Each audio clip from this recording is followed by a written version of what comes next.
But I'm not just saying, yes, I love you. I have counseled with many, many young people. And, you know, a young woman, a teenager, says to me, I'm in love. I said, you're in love. I said, that'd be a great place to be. Tell me about it. She said, well, my boyfriend told me the other night that he loved me. Oh, I said, that was interesting. I said, why did he tell you that? Well, she said, I don't know, maybe he loves me. No, I said, he wants something. She said, what do you mean? I said, he told you he loved you because he wants something.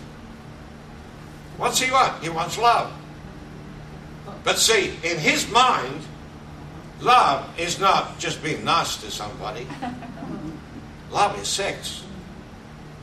You see, and this is what our problem is. We have not really defined love in the spiritual sense. You understand?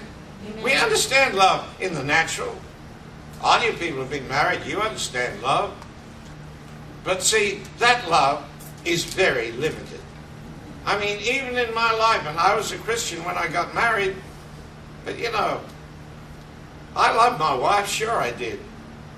But in those days, you see, I had a problem. I said I had a problem.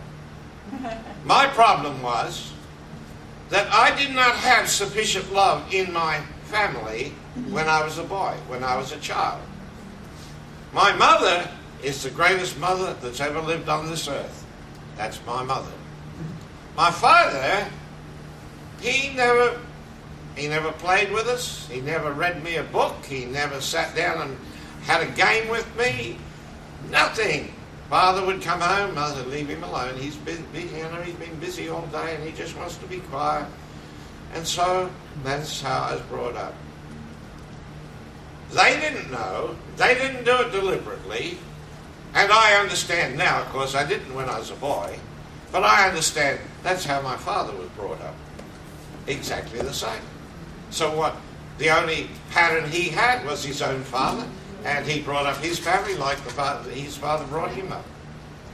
And I tell you, that created problems for me, because I grew up with a lack of love. There are people here today, some of you people here today, have a lack of love in your life. You had it from childhood. Because the love that your parents had for you, and they loved you, but the love they had for you did not satisfy you. And as a result of that, there's a craving within. And I want to tell you, a lot of the problems in this world come out of this craving within for love. Wanting to be loved. And I wanted to be loved. That's why I got married. Why? Because I wanted to be loved. Well, you know what that does, don't you? That puts a burden on your wife. Because I expected my wife to satisfy me in love. And after a while, you know, my wife had been very upfront about it all. She'd have said, hey, I've given you everything I've got. Now what do you want? Come on, don't keep trying to get from me. You've got everything I can give you. Well, I'm not satisfied. You see, and at that point, normally, you walk away. Go find somebody else. Maybe they'll have it. And you can have 2, 3, 4 marriages and still not find it. Why? Because that's not where you find it. Listen, if I'm talking to you today and you have this problem, that as a child you missed out on what you really needed in terms of love. And I don't mean your parents didn't love you. Of course they did. They did the best they could. But if they were short on love, then they're going to not be able to satisfy you in love. And you see, that makes a big difference. And if I'm talking to somebody like that today, I want to tell you something.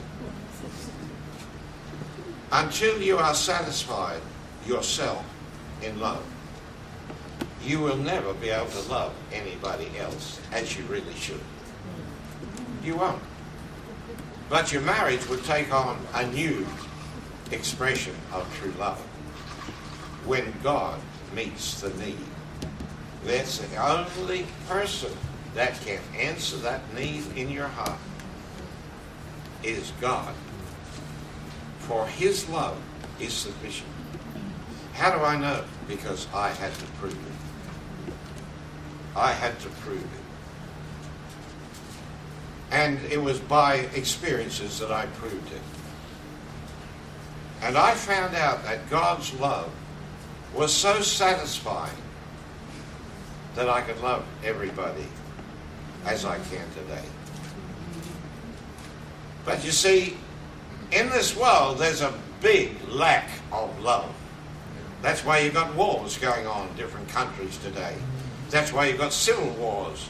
That's why in Kenya, just a couple of months ago, one tribe was out to beat up the other tribe and kill them, and went around just killing people indiscriminately, just killing them belonging to the other tribe. Of course, they just kept on killing them.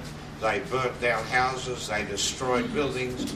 There was a church there in Eldoret, and many, many people gathered in there. They went into that church for safety. And what did those rioters do? They set fire to the church building.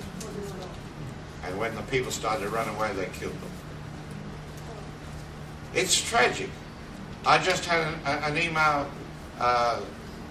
last night from a pastor in Kenya, and his uncle, who was beaten up by this riotous mob with iron bars, died just 2 days ago. And he said it's just kind of raised the whole thing again. They've all suffered. I've got photographs of houses where the rioters, if it was a timber house, they just burned it down. If it was built of brick or cement or blocks or whatever, they went in with sledgehammers and they just broke the walls. Put big holes in them, knocked them down, whatever. And there's just a heap of rubble. And these people are in refugee camps today. And some of them are going to be there for years. They're not going to get out of there because they've got nothing to go back to. Nothing at all. Love is such an important issue today. And I want to tell you, love is associated with consciousness. Because true love is not overt. In other words, true love is not just somebody coming to you and saying, I love you. True love is a spiritual experience. True love. I have the habit of hugging people. And I didn't start that deliberately, but, you know, because I'm an old guy and I get away with it, but I'm not telling you young people to do that. But listen, many times I have put my arms around people and I've just held them, and I knew this person needs love. And I didn't preach at them. I didn't preach a sermon. I didn't say, you know, you need love, and well, God put love on this person. No. You see, I'm hugging them, and that Christ is in here. And I'm just saying, Lord, you just touch them. Lord, you just energize that Christ in them. And let that love be transmitted to them that you've given me.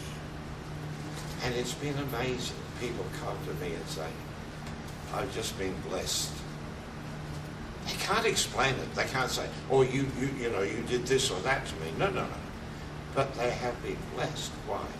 Because there was a transmission of love.